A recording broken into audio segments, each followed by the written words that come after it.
Hoy continuamos con el estudio de Conociendo a Dios.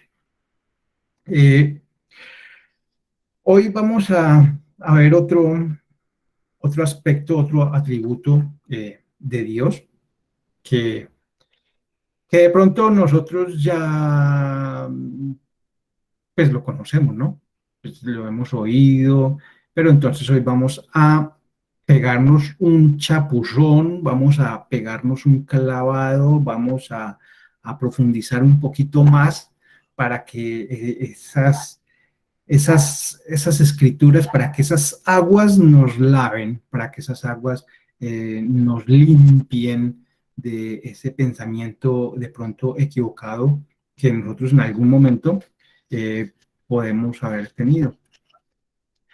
Así que vamos a hablar hoy de la perfección de Dios. Dios es perfecto. Y no te sí, sí, claro, ya, claro, es que Dios es perfecto. Listo. Este Dios que es perfecto, que de pronto hemos oído hablar, vamos hoy a tener la certeza de que nuestro Dios, nuestro amado, según las escrituras, es perfecto. Entonces vamos a deleitarnos hoy, como todas las charlas de Conociendo a Dios, con muchas escrituras, porque son ellas donde vamos a encontrar ese testimonio. Bueno, el conocer este atributo de Dios tiene para nuestra vida varias implicaciones. Una de ellas es que nos asegura que Dios no cambiará. No hay ninguna posibilidad de que haya un defecto en Dios. Entonces vamos dimensionando, vamos mirando quién es nuestro Dios, porque todo esto lo que nos va a ayudar es a tener esa dimensión, a poder tener ese conocimiento, ese entendimiento de quién es el Dios al que nosotros adoramos, de a quién nosotros pertenecemos. No hay ninguna posibilidad de que haya un defecto en él. Y en segundo lugar, nos da la seguridad de que podemos depositar toda nuestra confianza en Él. Sus obras son perfectas, como Él es perfecto. Dios es perfecto en cada aspecto de su carácter. Por consiguiente, todas sus obras son perfectas. Si Él es perfecto, no va a hacer nada imperfecto. Que eso quede claro en nosotros. Todo lo que Dios ha hecho y todo lo que hará en el universo y en cada uno de nosotros es perfecto. Lo que el Señor hace en su creación es perfecta. Toda su obra es perfecta. Si el Señor está haciendo una obra en nosotros, en ti y en mí, si la está haciendo el Señor, esa obra es perfecta. Que hay que distinguir que esa obra que nosotros muchas veces pensamos que es el Señor quien la esté haciendo Él. ¿Sí me hago entender?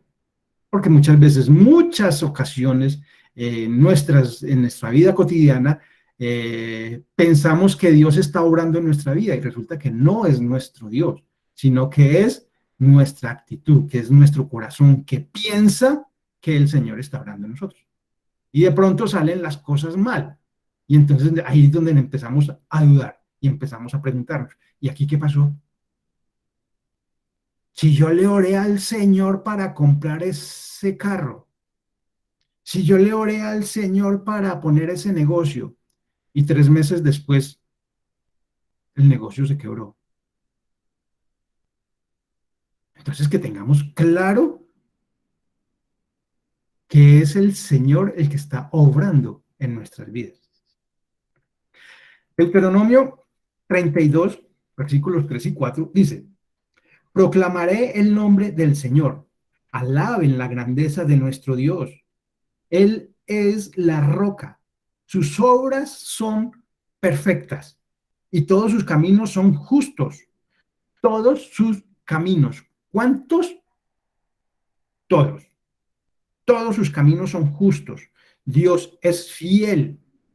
no practica la injusticia. Él es recto y justo. O sea, no hay ninguna posibilidad de que nosotros encontremos en algún error o alguna falencia en Dios. No hay ninguna posibilidad, nada. Dios es perfecto. Si Dios es perfecto, entonces, ¿cuántas cosas que nos pasan en nuestras vidas son culpas de quién? ¿De Dios o son culpas de nosotros? Cosas que tenemos que pensar, ¿no? ¿Cómo está nuestro oído a la voz del Señor?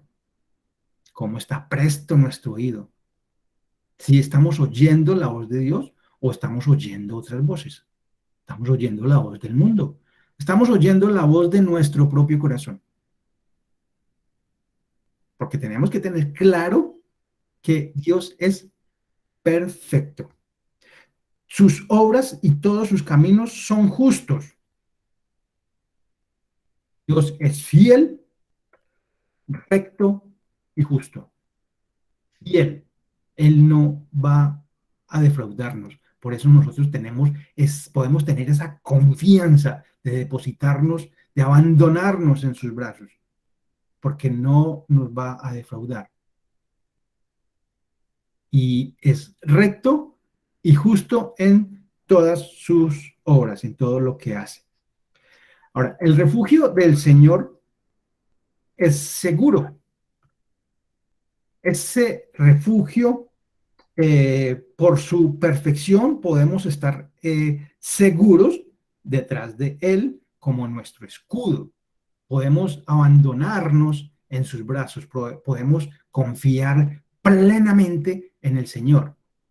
No dudemos, porque recuerde que las Escrituras también dicen que el que duda es como las olas del mar, que van y vienen. Y eso no es del agrado del Señor.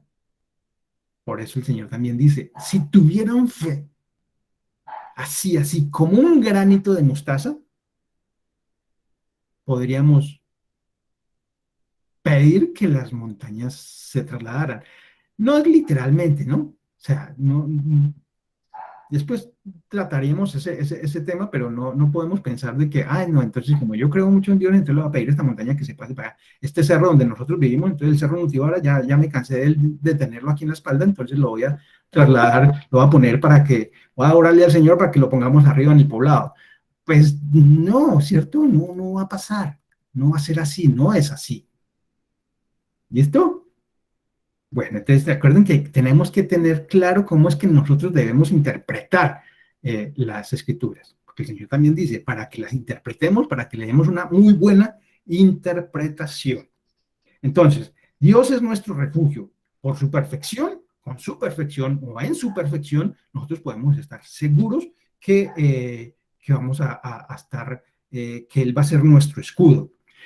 Salmo 18:30 dice, el camino de Dios es perfecto. El camino de Dios es perfecto. Ahora, si el camino de Dios es perfecto, ¿en qué camino estamos nosotros? ¿Por cuál camino vamos? La palabra del Señor es intachable. Escudo es a los que en Él se refugian. Ahora, ¿para quién es escudo el Señor? Según este salmo. Entonces, primero, miremos, el camino de Dios es perfecto. Entonces ahí estamos tranquilos, ¿cierto? La palabra del Señor es intachable, o sea que también es perfecta. Y Él, ese camino y esa palabra, y el mismo Dios es escudo. ¿Para quiénes? Para los que nos refugiamos en Él. Para los que nos refugiamos.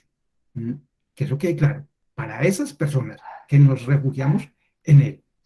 Escudo para quienes tienen en Él su refugio. Escudo para los que estamos detrás de Él, para los que estamos, por decirlo de alguna manera, pegados de Él.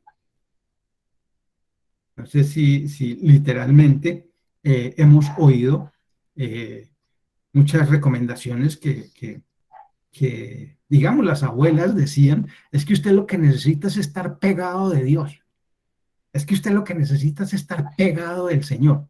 Bueno, pues aquí es casi literal, pegado, estar confiado en Él. Es importante notar que hay una relación directa entre el carácter de Dios, sus obras y su palabra. Si lo estamos mirando de lo que llevamos en este estudio, es importante ver que la relación que hay entre el carácter de Dios, entre sus obras y entre su palabra. Todo es perfecto.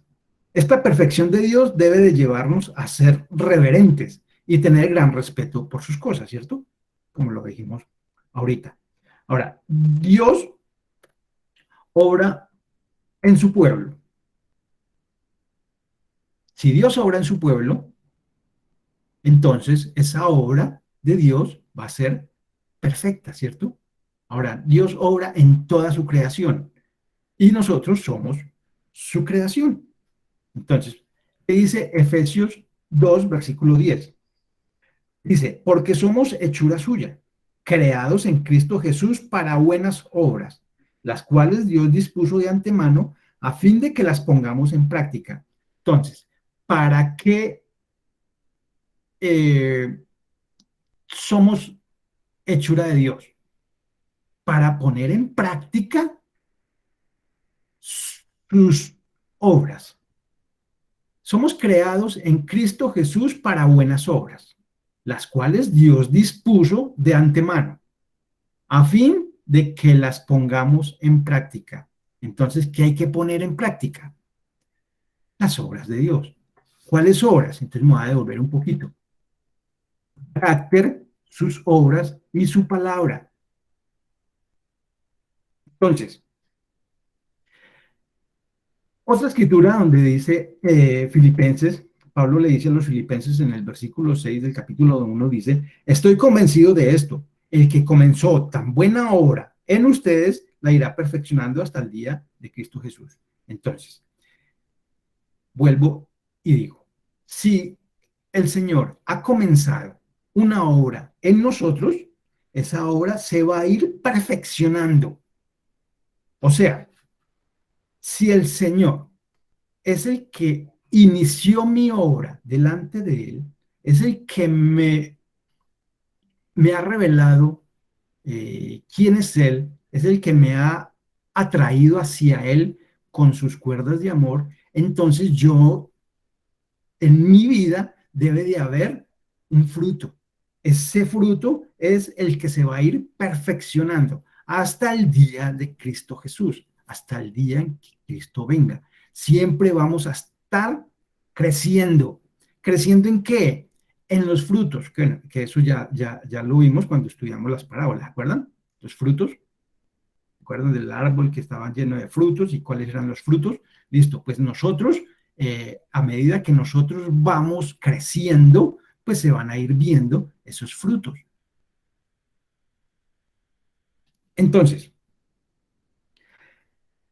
esa, esa obra, esa buena obra que el Señor empieza en nosotros, la va a ir perfeccionando. Si nosotros nos notamos estancados, si nosotros vemos que en nuestras vidas dejó de pasar algo, que al contrario, antes nos estamos echando para atrás, que antes nos estamos como qué pereza, como, uy, no, otra vez jueves la charla, uy, no, qué pereza, yo hoy no me voy a conectar, yo hoy estoy cansado, yo hoy estoy cansada, no, yo más bien me voy a recostar un ratico, no, o sea, si empezamos a tener algún síntoma de esos, porque digámoslo así, pongámoslo en esos términos de síntomas, entonces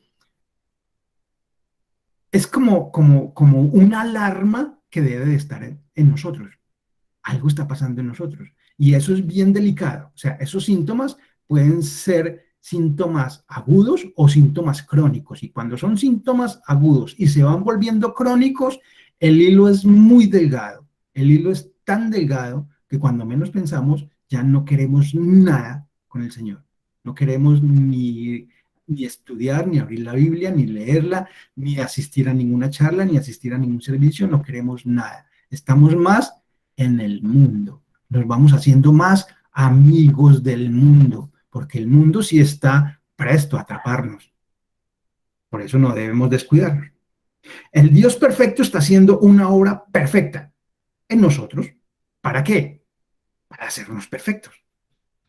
Ahora que conocemos la obra perfecta de Dios, nuestra respuesta sería alabarle con alegría, con mucha alegría, sus obras, su obra en cada uno de nosotros. Si el Señor ha hecho una obra en nosotros, nosotros lo debemos reconocer, ¿cierto? Si nosotros pensamos, no, pues a mí pues, prácticamente, no sé, yo soy el mismo ayer y el mismo hoy, entonces el Señor no ha hecho nada. Cuando el Señor empieza a hacer la obra en nosotros, es como cambiar de rumbo, es como el día y la noche. Estábamos en un sitio de oscuridad y es como salir a la luz. Si nosotros no vemos esa diferencia, el Señor no ha hecho nada en nosotros. Entonces, pues ahí es donde yo digo, miremos qué es lo que está pasando. ¿Cómo está ese terreno donde está cayendo esa semilla? ¿Se acuerdan de la parábola del sembrador? Listo. Yo estoy dispuesto para que esa semilla empiece a dar algún fruto. O simplemente no, pues igual me da lo mismo. Entonces no está pasando nada en nosotros. Salmo 92:4. Tú, Señor, me llenas de alegría con tus maravillas. ¿Sí ven la diferencia? Si no hay pasado nada, pues no va a haber esas maravillas en mi vida. Y menos con lo que sigue. Por eso alabaré jubiloso las obras de tus manos. Pues entonces, si nosotros no vemos esas obras en nosotros, pues no va a haber una alabanza de júbilo, no va a haber alegría en nosotros, simplemente pues estamos asistiendo a una congregación, estamos asistiendo a una institución porque nos invitaron, porque esa está chévere, pero pues ahí pasamos buen rato, pero el Señor no está cerca, si esa es mi actitud, pero cuando yo estoy consciente de los cambios que el Señor ha hecho en mi vida, de lo que el Señor ha hecho en cada uno de nosotros, entonces puedo decir como dice el salmista, tú, Señor, me llenas de alegría con tus maravillas, por eso alabaré jubiloso las obras de tus manos. Salmo 107 dice, versículo 22, que ofrezcan sacrificios de gratitud y jubilosos proclamen sus obras. ¿Qué pasa cuando el Señor obra en nosotros? Cuando el Señor perfecto empieza a hacer su obra perfecta en nosotros. Pues va a haber alegría, va a haber júbilo, va a haber gozo. Y con ese mismo gozo es que nosotros vamos a poder proclamar esas obras. ¿Recuerdan que nosotros somos sacerdotes escogidos por Dios para anunciar las virtudes de aquel que nos llamó de las tinieblas a su luz admirable? ¿Se acuerdan de eso? Que eso dice Primera de Pedro. Con alegría anunciar al mundo sus obras. Principalmente, ¿cuál obra? ¿Para qué fue escrita la Biblia? Para describir su obra de salvación, para describir la obra que el Señor ha hecho en nosotros. ¿Cuál? Salvarnos. ¿De dónde? De la perdición. Salvarnos de estar lejos por la eternidad de su presencia. Eso es lo que nos debería llenar de júbilo y de gozo. Yo ya no voy ¿se acuerdan de la ruta 2? Bueno, para los que estamos aquí desde hace rato, ya no estoy en esa buseta, ahora estoy en el camino del Señor. Y ese camino del Señor es el que nos da alegría, es el que nos llena de gozo, es el que vamos felices porque vamos para donde el Señor, vamos a estar junto al Señor. Y cada día conocemos más de nuestro Dios, de nuestro amado. Ahora, debemos cuidar de la salvación como un regalo muy preciado, cuidar nuestra salvación. Filipenses 2, versículos 12 y 13 dice, así que, mis queridos hermanos, como han obedecido siempre, no solo en mi presencia, sino mucho más ahora en mi ausencia, lleven a cabo su salvación con temor y temblor. Lleven a cabo su salvación con temor y temblor. Es un regalo que el Señor nos ha dado. Es un tesoro que el Señor nos ha regalado. ¿Cómo no cuidarlo? ¿Cierto? Hay que cuidar nuestra salvación. Dice el versículo 13, pues Dios es quien produce en ustedes tanto el querer como el hacer, para que se cumpla su buena voluntad. Con mucha reverencia y respeto debemos de cuidar nuestra salvación, nuestro regalo de parte del Señor. Esto no es un juego.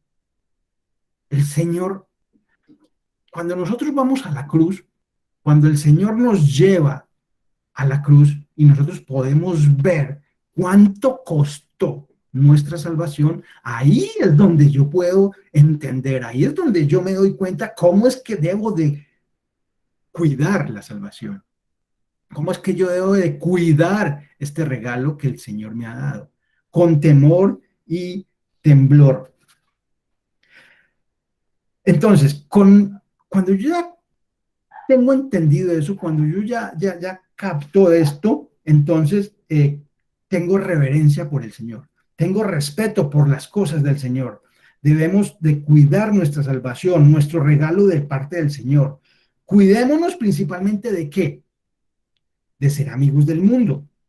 Como hijos de Dios, no tenemos que trabajar para la salvación, para tener la salvación, ¿cierto? Nosotros no tenemos que dar nada, el Señor ya nos lo regaló, es un regalo de diciembre, es un regalo de enero, de febrero, de todos los meses, de todos los días, para cualquier día nosotros poder disfrutar de esa salvación. Ya ha sido un regalo por la gracia de Dios, por la misericordia de Dios, por la piedad de Dios que nos regaló, nos dio esa salvación, nos dio ese gran regalo. Pero si de cuidar ese regalo con temor y temblor, y sabiendo que es con suprema reverencia y con respeto, con mucho respeto. ¿Cómo cuidar nuestra salvación? Con mucho temor y con mucho temblor. Ya hablamos la clase pasada que es el temor de Dios, ¿no? Y entonces el temblor es esa reverencia. Ahora no volvamos a imaginarnos que temor y temblor es literal. Entonces ahora tengo mucho miedo y tiemblo del miedo. O sea, no. Es el temor que hablamos la semana pasada y el temblor es la reverencia, es ese respeto. Así que entonces la voluntad de Dios es perfecta. ¿Por qué? Porque Dios es perfecto. Y si su voluntad se está haciendo en mi vida, entonces en mi vida va a la perfección. ¿Por qué? Porque soy obra de Dios. Somos obra de Dios. Su voluntad es perfecta porque Él es perfecto. Su carácter es perfecto. Nunca deberíamos apoyarnos en nuestro propio entendimiento ni buscar hacer lo que es correcto ante nuestros propios ojos. Recordemos que nuestro corazón es engañoso más que todas las cosas. Y no solamente es engañoso, sino que es perverso. Entonces no nos apoyemos en esos sentimientos que muchas veces, ay, no, es que yo siento en mi corazón, es que yo siento, si sentimos en el corazón, es que Dios me puso en el corazón, pues pongámonos mucho cuidado de que, y asegurémonos de que verdaderamente sea el Señor, porque lo que la palabra dice, lo que Jeremías 17:9 dice es que tenemos un corazón muy engañoso, y no solamente engañoso, sino perverso. Por el contrario, deberíamos de confiar en Dios y obedecer su palabra. Romanos 12, versículo 2 dice, no se amolden al mundo actual, sino sean transformados mediante la renovación de su mente. Así podrán comprobar cuál es la voluntad de Dios, buena, agradable y perfecta. ¿Cuál es la voluntad de Dios? Perfecta, según le escribe Pablo a los romanos. O sea que para comprobar cuál es la voluntad de Dios, no podemos amoldarnos a las cosas de este mundo, no podemos conformarnos a las cosas de este siglo. Por eso el llamado de Cristo es al arrepentimiento, ¿sí se acuerdan? Recordemos que primero empezó con Juan el Bautista el llamado al arrepentimiento y luego el Señor empieza a hacer ese llamado al arrepentimiento. Arrepiéntanse porque el reino de los cielos se ha acercado, ¿se acuerdan? Cuya palabra es ese arrepentimiento, ese arrepiéntanse es metanoia o metanoeo, que traduce cambia tu manera de pensar. Cambia tu manera de pensar. ¿Cuál pensar? Pues esa manera de pensar con que el mundo nos ha amoldado, esa manera de pensar con que el mundo nos influye, esa manera de pensar con que el mundo, no, es que si usted quiere crecer, si usted quiere prosperar, entonces lo que usted tiene que hacer es ser corrupto. Claro que no lo dicen así, ¿no? No lo dicen así directamente. No, que no pague impuestos. Eso simplemente se hace ahí la maniobra y listo. No, pues no pague el pasaje del bus. No, pues no paguemos, bueno, no sé en otros lados, pero aquí en Bogotá, no, pues no pague el Transmilenio. Eso nos subimos por un ladito. O sea, esa es la manera de pensar del mundo. No, tranquilo, eso no. Diga que no estoy. Cosas simples, ¿no? Cosas, cosas sencillas que muchas veces para nosotros pasan como si fuera, pues sí, ¿no? Pues eso no tiene nada de malo. Pasarían como legales, ¿no? Pues sí, pues no, ¿qué importa si me paso un numerito por debajo? Pues ¿qué? Un billete. Ay, no, pues la cajera devolvió, nos devolvió más, nos dio 10.000 pesos más. ¡Ay! Si ve el Señor cómo nos ama, si ve el Señor cómo nos quiere, vea, nos mandó. No, Señor, no es el Señor, la cajera se equivocó, vaya y devuélvalos. Si no, la cajera los va a tener que pagar. Vaya y devuélvalos. Pero no, el mundo lo que dice, uy, no, eso viene del Señor. O sea, no, cambiemos nuestra manera de pensar, cambiemos nuestra manera de vivir.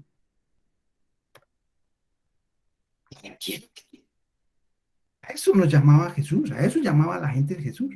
Arrepiéntete. Y para cambiar de manera de pensar debemos dejar que su palabra haya cabida en nosotros. Dejar que nuestra carne mengüe para que su espíritu vivifique. Dejar que nuestra carne mengüe. ¿Cómo? ¿Cómo vamos a hacer eso? Eso no, o sea, no lo podemos hacer. Ah, listo, no. Entonces a partir de mañana a las 6 de la mañana. No, o sea, sí lo podemos hacer, lo haremos un día, una semana, un mes, 2 meses, un año, 2 años, 5 años, qué sé yo, algún tiempo. Pero va a llegar el tiempo en que eso nos va a cansar, en que vamos a terminar. Ay, no, es que esto es duro. Es que la vida cristiana es muy dura. Claro, porque el mundo está encima. El mundo está encima diciéndonos, oiga, debe ser bobo, pero usted qué, ya lo perdimos, ya. No, es otra manera de pensar. Es otra manera de pensar. ¿Para qué? Para poder acercarnos al Dios perfecto. La voluntad de Dios, entonces, así es buena, o sea, eh, es productiva, honesta y confiable.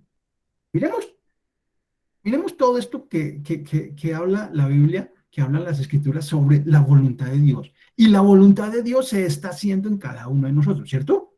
Si nosotros somos llamados hijos de Dios. Es agradable, o sea, es aprobada y aceptable. Estas palabras buena, agradable, son palabras en el griego que también pueden tener estos otros significados. Productiva, honesta, confiable, agradable, puede ser aprobada y aceptable. Y es perfecta, o sea, que es completa, no le falta nada. Este es nuestro Dios, este es nuestro amado. Ese es al Dios en el que yo confío. Ese es el Dios en el que yo quiero que el mundo conozca. Dios perfecto, cuya voluntad es buena, cuya voluntad es agradable y cuya voluntad es perfecta. La manera correcta de responder a esta buena, eh, eh, de responder a esta buena, agradable y perfecta voluntad de Dios es haciendo su voluntad, ¿cierto? Obrando y orando de acuerdo con sus preceptos. ¿Recuerdan Mateo 6?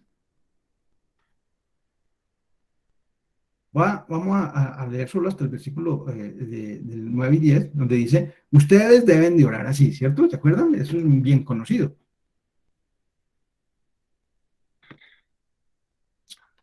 Ustedes deben de orar así, dice, Padre nuestro que estás en el cielo, santificado sea tu nombre. Dice, venga tu reino, hágase tu voluntad. Claro, ¿cómo no se va a hacer tu voluntad si su voluntad es buena, agradable y perfecta? Su voluntad, así como se hace en la tierra, así como se hace, que se haga en la tierra, como se hace en el cielo. Así como se hace tu voluntad en el cielo, que se haga tu voluntad en mi vida. Pero qué miedo el que nos da, ¿no? Qué miedo el que nos da pedirle al Señor que sí haga su voluntad en mi vida. Oiga, pero es que eso sí nos, pues ¿cómo? No, ahí sí que nos da temor, pero ese temor desde miedo. No, no tenemos que tener miedo porque el Señor es bueno. Todas las cosas del Señor obran para bien. Lo que pasa es que nuestro pensamiento está pensando, está ubicado, está dirigido hacia otro lado. Entonces le pedimos, Señor, danos casa, carro y beca, pero por favor. Pero nunca decimos, Señor, pero si esa es tu voluntad, dame casa, carro y beca. Pero como sabemos que muchas veces esa no es la voluntad del Señor, porque nuestras peticiones no están conformes a su voluntad, porque el Señor sabe que si nos da casa, carro y beca, nos vamos a perder. Porque el Señor sabe que si nos da esos jugueticos, pues nos vamos a apartar de Él. Pues imagínense qué va a hacer el Señor. Pues no lo va a dar. Y entonces lo que nosotros pedimos es que se haga mi voluntad, no la del Señor. Salmo 48. El hacer tu voluntad, Dios mío, me ha agradado. Y tu ley está en medio de mi corazón. Si vemos una vez más el carácter de Dios ligado a qué? A su palabra, a su ley, a sus estatutos. Ahora, el hacer su voluntad y su palabra, vemos que están íntimamente ligadas. El oír, estudiar, escudriñar, esculcar su palabra con el hacer su voluntad es directamente proporcional. Dime cuánto estudias la Biblia, dime cuánto lees la Biblia, dime cuánto escudriñas la Biblia, dime cuánto oyes la Biblia, cuánto oyes predicar la Biblia, y te diré cuánta voluntad de Dios hay en tu vida, cuánto de Dios hay en ti. Eso se ve. Por eso el Señor decía, tan sabiamente, por sus frutos los conoceréis. En la medida en que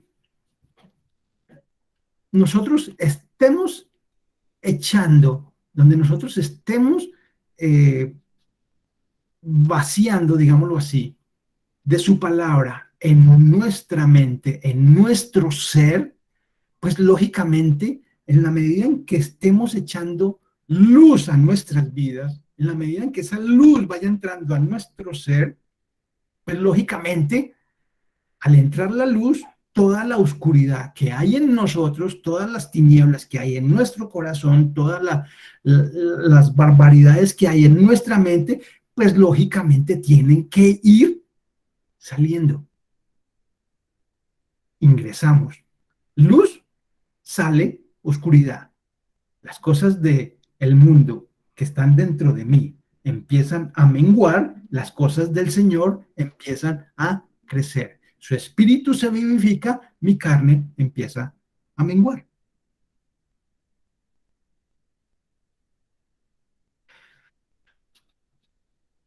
Bueno, si alguno tiene sed, venga a mí y beba. Juan 7:37. ¿Hay alguno de nosotros con sed? Pero recordemos, a propósito, algo habló Orlando el domingo, ¿no? No es una sed, ay, sí, ay, tengo como ganas de un vasito con agua. O sea, una sed de esas que, como decía de pronto Orlando, que se nos pegaba la lengua al paladar. Una sed así como describe la Biblia, como el ciervo brama en el desierto por las aguas. Así, con ganas, desde lo más profundo de nuestro ser, que no sea, que una sed que se evidencie desde lo más adentro. Si alguno tiene sed de esas, venga a mí y beba. Podemos mostrar al mundo una cara piadosa, como siempre he dicho, una cara de pastel derretido. Pero el Señor conoce todo nuestro corazón, todo nuestro corazón. Efesios 6:6 dice, no lo hagan solo cuando los estén mirando, como los que quieren ganarse el favor humano, sino como esclavos de Cristo, haciendo todo de corazón. De corazón. ¿Qué? La voluntad de Dios. Entonces, ¿qué hay que hacer? La voluntad de Dios, pero de corazón, de corazón.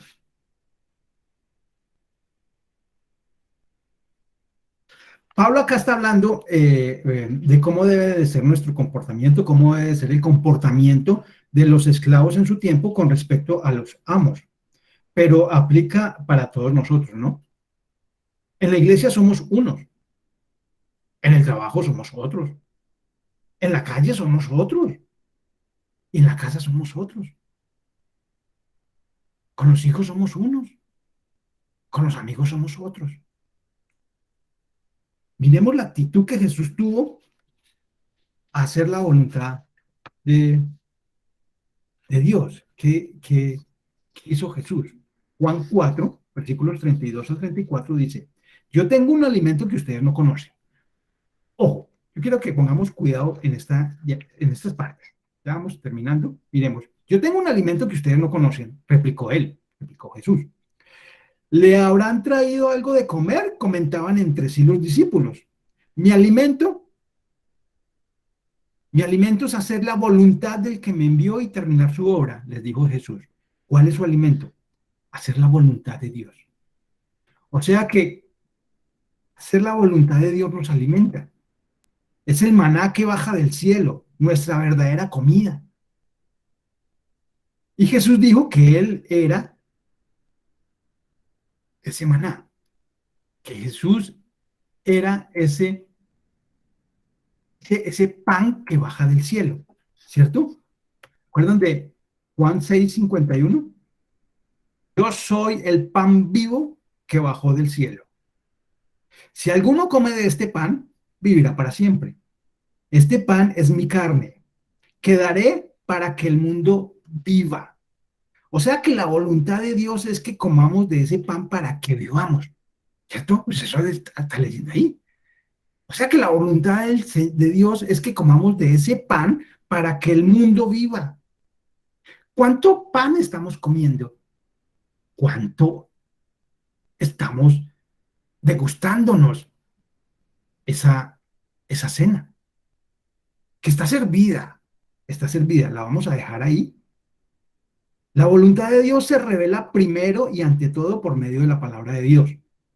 Por eso la estudiamos, por eso la esculcamos, por eso la escudriñamos, por eso buscamos aquí, por eso oímos acá, por eso oímos allá.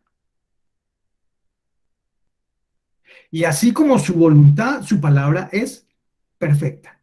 Si es su palabra, es perfecta. Pero no estoy pensando en que, es que aquí le falta una coma. Acá tiene un punto y debería de ser dos puntos. Acá tiene unas comillas y entonces eso le cambia el significado, eso le cambia el sentido. Y empezamos a buscar, es que aquí se contradice a lo que dice acá.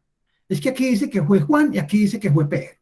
Es que aquí dice que fue David y aquí dice que fue Jonatán. O sea, empezamos a buscarle el pero. ¿Para qué? Es para justificarnos, ¿no? Porque todo esto redunda es en la justificación. ¿Sí ves? ¿Sí ves? Por eso es que yo tenía razón, por eso es que yo no confío. O sea, no. La palabra de Dios es una.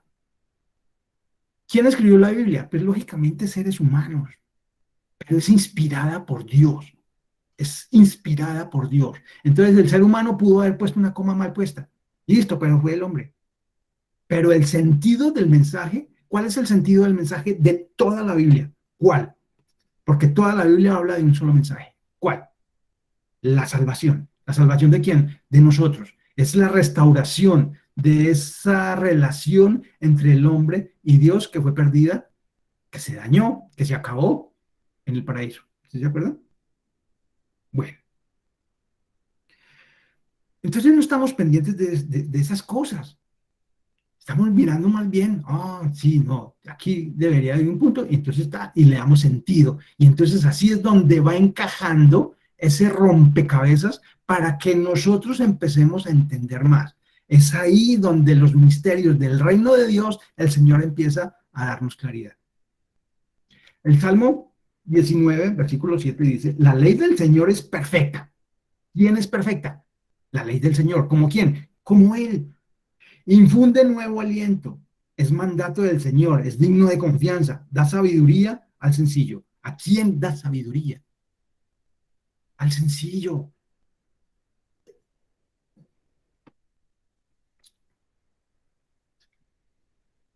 La palabra de Dios es viva y es la única que cambia vidas. Es confiable y sin tacha. Esa es la palabra de Dios. El Salmo 12, versículo 6 dice, las palabras del Señor son puras, son como la plata refinada, 7 veces purificada en el crisol. Las escrituras son absolutamente confiables como un medio para conocer a Dios y un medio para conocer su voluntad. Cuando, eh, cuando el salmista habla aquí de refinar la plata, en la antigüedad se requería hacerlo al fuego. Y para quitar las impurezas, se, se, se digamos así, que eso se derretía.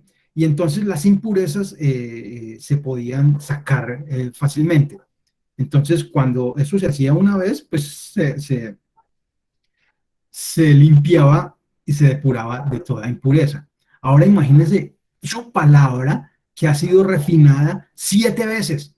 O sea, es perfecta su palabra. Dice Paul Washer que la palabra de Dios es como la plata refinada 7 veces. Comunica su absoluta pureza y en consecuencia su confiabilidad. Por eso es que podemos confiar plenamente en las escrituras. Podemos confiar plenamente en la palabra de Dios. Es su palabra y es perfecta. Las escrituras son el testigo absolutamente confiable de la voluntad de Dios. porque ellas proceden de la boca de Dios. ¿Qué hacer entonces?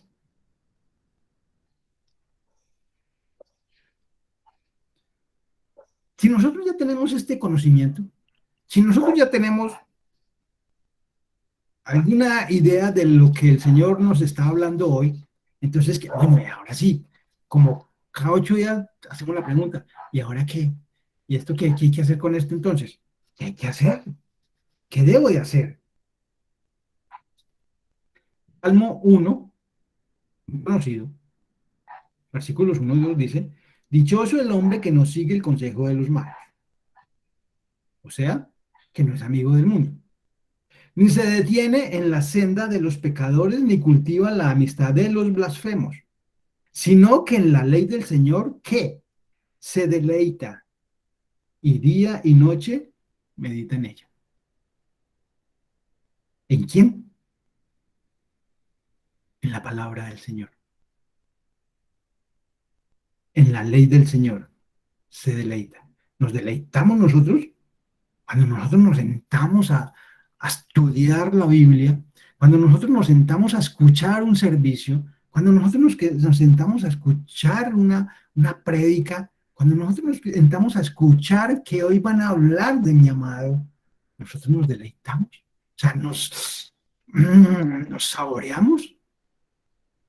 Yo los invito para que dispongamos nuestro corazón, porque de verdad, cuando el Señor empieza a revelarnos su palabra, eso es un deleite. De verdad que eso no, uno se puede degustar, uno se la puede saborear.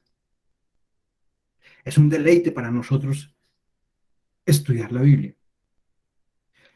Salmo 119, versículos 127 y 128 dice, sobre todas las cosas amo tus mandamientos, dice el salmista, más que el oro. ¿Hasta dónde podemos llegar a amar la palabra de Dios? ¿Hasta dónde podemos llegar a amar sus mandamientos? ¿Será que podemos llegar a amarla más que el oro? A ver, que cada uno nos... Ahí donde estamos sentados, ahí escuchando, ¿será que yo puedo amar los mandamientos del Señor, su palabra, más que el oro? ¿Más que el oro refinado? Dice el versículo 128. Por eso tomo en cuenta todos tus preceptos y aborrezco toda senda falsa. Aborrezco toda senda falsa. Deleitémonos en el Señor. Aprendamos a atesorar esto que el Señor nos ha dado, esto que el Señor nos está dando, esto que el Señor nos va a dar, porque nos va a dar día tras día. Vean, uno puede estudiar como quiera, cualquier versículo, cualquier libro, cualquier parte de la Biblia, y entre más la estudia, al otro día va a aprender más. Así sea el mismo versículo, así sea el mismo libro, así sea el mismo texto. Cada vez que nos acercamos, vamos a tener más conocimiento, vamos a tener más revelación. Uy, yo que había leído esto, uy, pero yo nunca lo había visto así. Claro, ahora tiene sentido y empieza todo, y empieza todo a fluir, y empieza todo a cuadrar. Ahí es donde uno, ay, qué delicia, cómo sabe de bueno esto. Dios es perfecto. Esdras,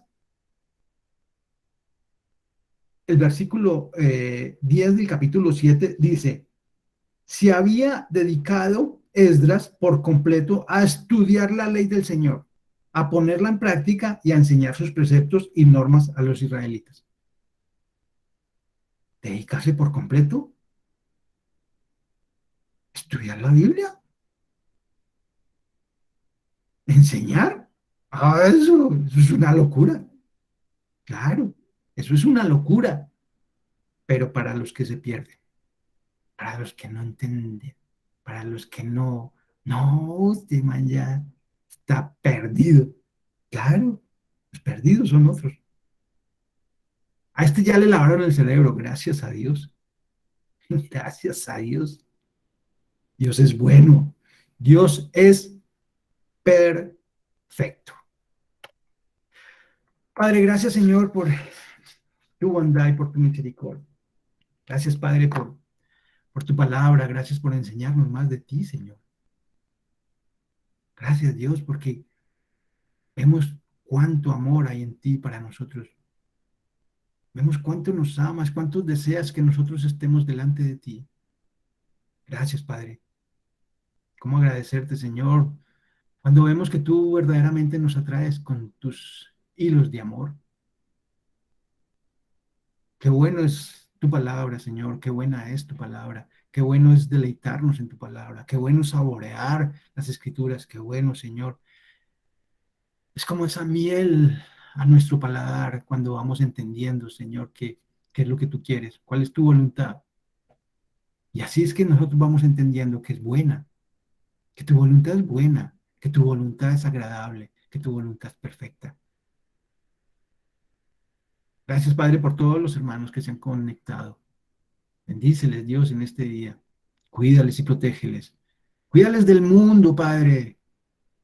Ese mundo que parece un pulpo lleno de tentáculos, Señor, que atraen y que nos separan de ti. Tú lo has dicho, Señor, en las Escrituras. El que es amigo del mundo es enemigo tuyo. Pero en el sentido, Señor, de que el mundo nos separa de ti. El mundo nos absorbe. El mundo nos atrae y nos lleva lejos de tu reino. Gracias, Señor, por esta noche. Pongo delante de ti a todos mis hermanos para que tu bendición sea derramada en todos y cada uno de ellos. Bendícenos, Padre. A ti sea la gloria y la honra, el honor, la alabanza, toda la adoración, por los siglos de los siglos. Y en el nombre de Jesús. Amén.